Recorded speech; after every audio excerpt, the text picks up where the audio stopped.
नमस्कार मित्रों, भगवत गीता का सार परमहंस योगानंद द्वारा कृत व्याख्या। सर्वप्रथम आप सर्व को मेरी एक रिक्वेस्ट है कि अब तक जिन्होंने चैनल को सब्सक्राइब नहीं किया हो वो सभी चैनल को सब्सक्राइब जरूर करें और वीडियो को लाइक और ज़्यादा से ज़्यादा लोगों को शेयर जरूर करें। धन्यवाद। नमस्ते। अगर आपको यह पुस्तक खरीदनी है तो उसका लिंक नीचे डिस्क्रिप्शन बॉक्स में दिया गया है। धन्यवाद। गीता अध्याय 5 आंतरिक संन्यास द्वारा मुक्ति। श्लोक क्रमांक 1। अर्जुन ने कहा, हे कृष्ण, आप कर्मों के संन्यास की और साथ साथ आप उन कर्म योग को करने की सलाह भी देते हैं। मैं निश्चय पूर्वक जानना चाहूंगा कि इन दोनों में से कौन सा मार्ग श्रेयकर है। श्री भगवान ने उत्तर दिया, जब ठीक प्रकार से समझे जाए, कर्म और कर्म के से संन्यास दोनों ही मुक्ति की ओर ले जाते हैं, परंतु इन दोनों में उचित कर्म कर्मयोग ही श्रेष्ठ है। भगवद गीता के 3 अध्याय में भगवान स्पष्ट रूप से कहते हैं कि इस स्पंदन कंपन युक्त सृष्टि में कर्म किए बिना रहना असंभव है। यहाँ वे पूर्ण स्पष्टता के साथ कहते हैं कि कर्म और अकर्म दोनों ही मुक्ति की ओर ले जाते हैं। क्या वे स्वयं अपनी बात का विरोध कर रहे हैं? यहाँ इस तथ्य को समझना आवश्यक है कि कर्महीनता का अर्थ कर्म न करने से भिन्न है। ध्यान करने वाला सन्यासी भी कर्म करता है, चाहे वह मौन ध्यान में घंटों बैठता है। कोई कोई तो एक बार में कई दिन या महीनों तक बैठते हैं। अंतर यह है कि यह आवश्यक नहीं है कि शारीरिक निष्क्रियता, मानसिक अकर्मण्यता या सूक्ष्म आंतरिक शक्तियों की अकर्मण्यता का लक्षण हो। गहराई से ध्यान करने वाला योगी निश्चित रूप से कर्म कर रहा है, यद्यपि वह अधिकांश लोगों से बहुत भिन्न प्रकार से कर्म कर रहा है। उसका कर्म आंतरिक है। वह शक्ति को सूक्ष्म नाड़ियों के द्वारा मेरुदंड की ओर मोड़ रहा है। यदि वह जीवन मुक्त है तो संभवतः वह पूर्व जन्मों के कर्मों का प्रायश्चित कर रहा होगा। यह दर्शन में अपने पूर्व कर्मों को पुनः अनुभव करके इस अनुभूति के साथ उन्हें परमात्मा की वेदी पे अर्पित कर रहा होगा कि न उस समय भी अहम की चेतना में रहते हुए केवल ईश्वर ने उसके जीवन के स्वप्न को देखा था और अहम के भ्रम के द्वारा कर्म भी किए थे। जब व्यक्ति अपने अहम को ब्रह्मांडीय चेतना में लीन करके जीवन मुक्त अवस्था को प्राप्त कर लेता है तो बाह्य रूप से व्यस्त होने की आवश्यकता स्वयं समाप्त हो जाती है। जैसा कि कृष्ण ने गीता में बल देकर कहा है कि तब भी मुक्त आत्माएं जो इस संसार में रहती है बाह्य कर्म करती है ताकि दूसरों के सामने उचित जीवन का उदाहरण रख सके। वे ऐसा इसलिए करती है क्योंकि साधारण लोग जब संन्यास लेते हैं तो पूर्ण संन्यास के नाम पर मानसिक और शारीरिक रूप से अकर्मण्य रहना उन्हें बहुत आसान लगता है। मेरे गुरु कहते थे कि अनेक साधु जिन्होंने आध्यात्मिक जीवन के लिए स्वयं को अर्पित किया है, ध्यान के जीवन के लिए हिमालय जाते हैं, पर एक समय में कई घंटे ध्यान न कर सकने के कारण अपना बाकी जीवन सोने, खाने और बातें करने में बिताते हैं। शारीरिक रूप से अकर्मण्य होने के कारण वे आलसी हो जाते हैं। अपने मन को सक्रिय रखने के लिए कुछ न होने के कारण वे धीरे धीरे मानसिक रूप से भी आलसी हो जाते हैं। अंततः मानसिक रूप से निष्क्रिय होने के कारण उनके मन सो जाते हैं और आध्यात्मिक रूप से वे आलसी हो जाते हैं। उनके तथाकथित सन्यासी जीवन के विषय में कहने के लिए क्या रह जाता है? अधिकांश निकम्मे हो जाते हैं। बहुत सारे ऐसे साधु गृहस्थों को उन्हें भोजन आदि देने की अनुमति दे देते हैं। गृहस्थ भी खुशी खुशी यह कार्य करते हैं क्योंकि उनके पास साधन होते हैं और वे सोचते हैं कि यह सेवा अच्छे कर्म का एक साधन है। कुछ सन्यासी वस्तुतः अपना भरण पोषण करने वाले इन लोगों को केवल सांसारिक और संसार चक्र से बंधा मानकर तुच्छ समझते हैं। कहते हैं कि प्रत्येक धर्म के अनेक सन्यासी आध्यात्मिक दृष्टि से कच्चे अपरिपक्व होते हैं। वे गृहस्थों की निंदा करते हैं, जबकि सन्यास का पूर्ण उद्देश्य ही स्वयं को अहम की चेतना से पूर्ण मुक्त करना है। किसी भी निंदा करना अपनी अहम को मान्यता देना है। वास्तव में अनेक साधु, स्वामी, ब्रह्मचारी, सन्यासी और अन्य लोग जिन्होंने ईश्वर को जीवन अर्पित कर दिया है, अपने आध्यात्मिक समर्पण के जीवन को अपने गर्व से पुष्ट होने देते हैं। सन्यासी के लिए सबसे अधिक आवश्यक यह है कि वह अनंत ईश्वर को आत्मसमर्पण द्वारा अपने अहम को परिष्कृत करे। किसी मठ में प्रवेश लेना और मठ के वरिष्ठों वस्तुतः एक दुर्भाग्यपूर्ण उपाधि द्वारा अनुशासित होना। उसकी कुछ अच्छाइयाँ भी है और कुछ दोष भी। एक सच्चे गुरु को समर्पण करना ईश्वर की खोज के लिए बहुत आवश्यक है, क्योंकि ऐसा गुरु ही शिष्य के कर्मों की आवश्यकता को समझता है और पूर्व जन्म के कर्मों के बंधन से बचने के लिए शिष्य को अब क्या करना चाहिए, इसका पथ प्रदर्शन कर सकता है। किसी संस्था के सामान्य वरिष्ठ को ऐसा ज्ञान नहीं होता और प्रायः उसकी प्राथमिकता व्यक्ति विशेष की आध्यात्मिक आवश्यकता नहीं, बल्कि संस्था की आवश्यकता होती है, जो एक व्यवस्थापक मात्र है।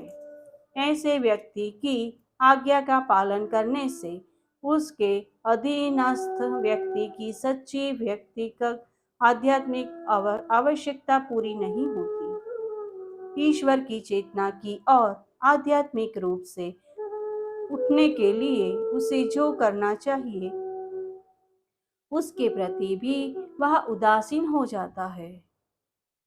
अधीनस्थ लोगों को सामान्य रूप से कहा जाता है। ईश्वर को प्रसन्न करने का यह उपाय है कि अपने वरिष्ठों की आज्ञा का पालन करो। यदि वरिष्ठ कोई गलत काम करने के लिए कहता है या जो उसके नीचे के लोगों की अंतरात्मा के विरुद्ध होता है, तो क्या करना चाहिए? अधीनस्थ लोगों के लिए इसका उत्तर है कि उन्हें सावधान रहना चाहिए। ऐसी परिस्थितियों में उनकी आज्ञा को मानना संस्था के लिए अच्छा हो सकता है, पर व्यक्ति विशेष के लिए उसका परिणाम ये मेरे गुरु के ही शब्द है, वास्तव में उसकी इच्छा शक्ति को दुर्बल बनाना है। अगर तुम्हारा वरिष्ठ तुम्हें कोई काम करने के लिए कहता है और वह गलत है, तो ईश्वर उसे सुधारेंगे। सचमुच मैंने वास्तविक जीवन में इस मठीय ज्ञान का एक अंश भी कभी न्याय संगत होते नहीं देखा।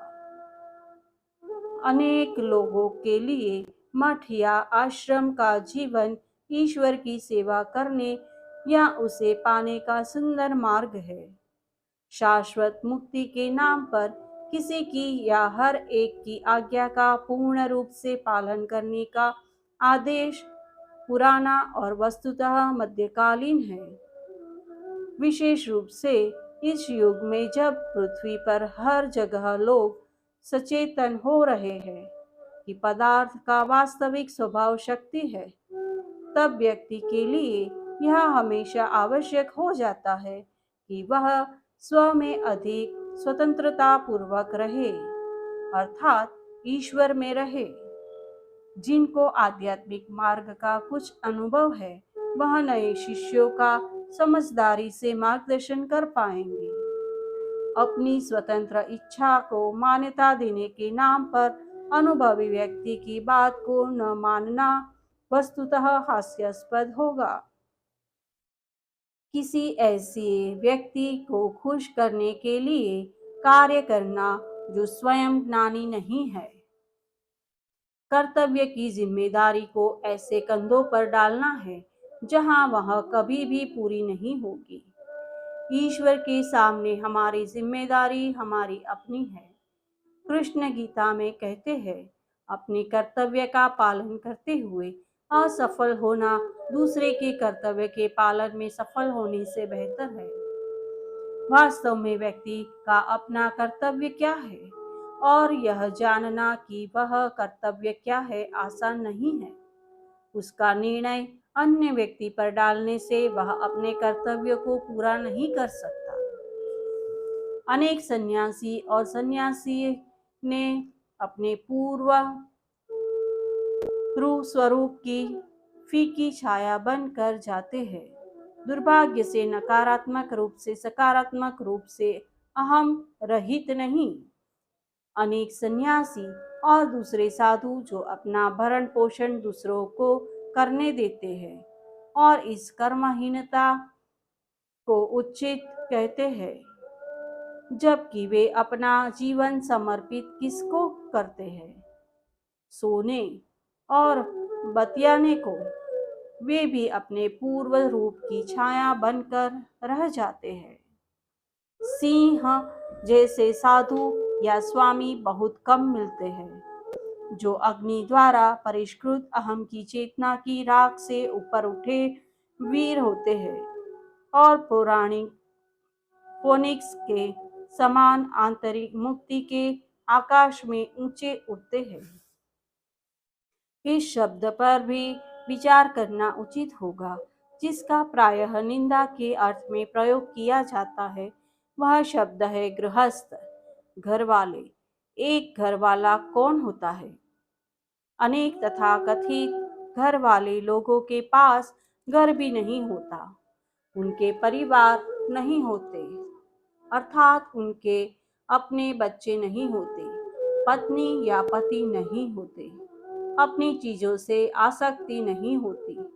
यह मान लिया गया है कि गृहस्थ शब्द का अर्थ है कि ये लोग स्वामित्व और शक्ति को पाने के संघर्ष में लगे रहते हैं और दूसरों के ऊपर हावी होकर प्रशंसा और सांसारिक प्रसिद्धि के गरिष्ठ भोजन से अपने अहम को संतुष्ट कर फूले नहीं समाते। घर वाले शब्द में इनमें से कोई भी चीज नहीं जुड़ती। सच्चे संतों के पास वस्तुतः अपने नाम से घर होते हैं जिनमें वे रहते हैं। निश्चित रूप से वे घर वाले नहीं होते, क्योंकि उनमें ऐसी कोई बोध की भावना नहीं होती कि उनके अधिकार में कुछ है। इस पूरी कसौटी का स्तर ऊंचा उठना होगा। प्रश्न यह नहीं है कि व्यक्ति के पास क्या है या वह क्या करता है। प्रश्न यह है कि वह आंतरिक रूप से क्या है। परमहंस योगानंद कहते थे कि व्यक्ति को जब तक उसे अपने कर्तव्य पालन करने हैं, अपने बाह्य कर्तव्यों को पूरा करना चाहिए। यह उच्चतर मार्ग है।